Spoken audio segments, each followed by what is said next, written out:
In Bhagavad Gita, Bhagwan Shri Krishna says, Karmanyavadhikaraste ma phaleshu kadachana.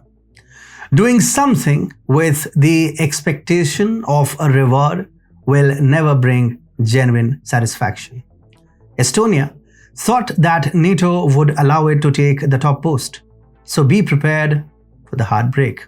Hi and welcome to TFI Global, the foreign affairs and geopolitical analysis arm of the TFI Media Group. I'm your host Atul Mishra. Let's begin.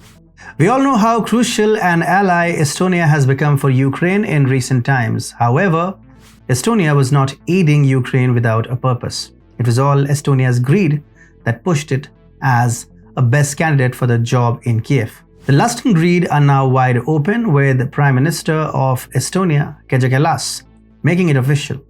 Prior to the commencement of the EU Leaders Summit on 23rd March in Brussels, Kallas gave her fellow leaders this advice. In a press brief before leaving for Brussels, Kallas stressed, "We have been members of NATO and the EU for 19 long years. Since Russia began its invasion campaign to seize Ukraine, countries like Estonia and its Baltic neighbors are being heard and driving policy like never before.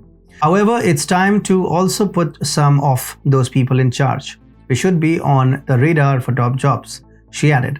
"We have been proving ourselves in both of those organizations." From her office in Tallinn, Kallas took a break from her coalition talks to form a new government and went to Brussels. Kallas had just won the national election, prevailing over another party in part by championing her support for Ukraine and anti-Russia policies. This win marked a major eastward shift in the European power dynamics, as Estonia had entered both the EU and NATO in 2004, alongside other former Soviet-era Eastern Bloc countries. As a nation of 1.3 million people, Kallas's victory was a testament to the country's increasing influence on the world stage. Now, Estonia has formally demanded EU and NATO recognition. This is why Estonia was deliberately making rounds in the Ukraine war with its assistance. Over the last year, Estonia has come out as a crucial ally of Ukraine and a prominent player for the West against Russia. In a sign of solidarity with Ukraine, Estonia has announced that it will increase its military support to more than 1% of its GDP. This is in line with the NATO defense ministers' agreement to increase defense spending to 2% of their respective GDPs. The Estonian people have also provided support to Ukrainian refugees who have been displaced due to the war. Former Estonian Prime Minister Jüri Ratas has also said that the country has already taken in more than 50,000 migrants and will continue to do more for those affected by the conflict. As per NATO standards, Estonia's efforts to support Ukraine in its fight against Russia are admirable. The country's government and citizens have shown great compassion for the victims of the war and have pledged to do more to protect the nation and its citizens. Estonia has been able to demonstrate its importance in the region by providing a secure environment for the people of Ukraine, while also showing its strength in the face of potential Russian aggression, sometimes even teasing Russia on purpose.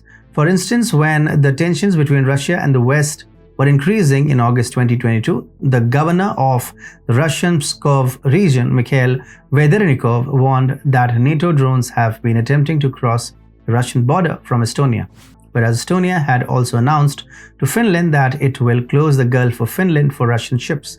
This means Estonia was ready to choke St. Petersburg port entirely. The Estonian leader had left no stone unturned in her attempt to provoke Russia.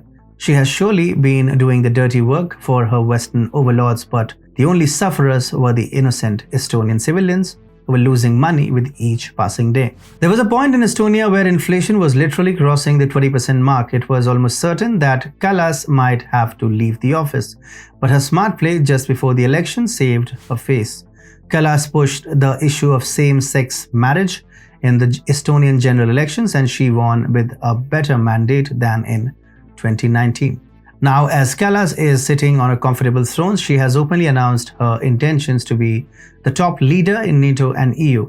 No Eastern European countries are in charge of the EU's three main organizations, Council, Commission and Parliament. And none have ever led NATO. Yes, not a single leader from Romania, Moldova, Lithuania, Latvia and Estonia has ever led the so-called mighty defense alliance. The closest Eastern European leader to lead the Western Bloc was Donald Tusk as president of the European Council from 2014 to 2019.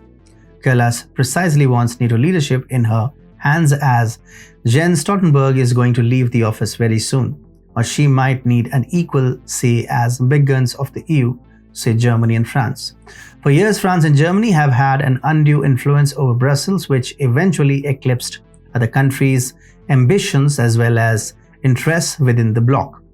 East European countries in particular have received very step-brotherly treatment from Brussels, despite these countries having expertise in dealing with Russia, given their territorial and cultural proximity.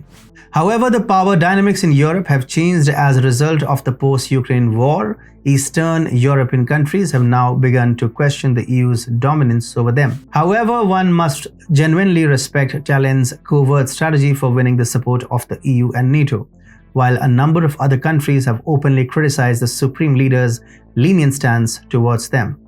Kallas maintained her composure and made sure Tallinn was the first to comply with any requests from the EU and NATO. But if Tallinn wants the top position, there is still a long way to go. The big guns like France and Germany will never allow any third power to challenge them because they constantly worry that if any other European countries rise, their influence will be severely weakened. Therefore, exposing the true cards would not help Kallas, it would only hurt her. She only wanted one thing, but her overzealous enthusiasm is about to ruin everything.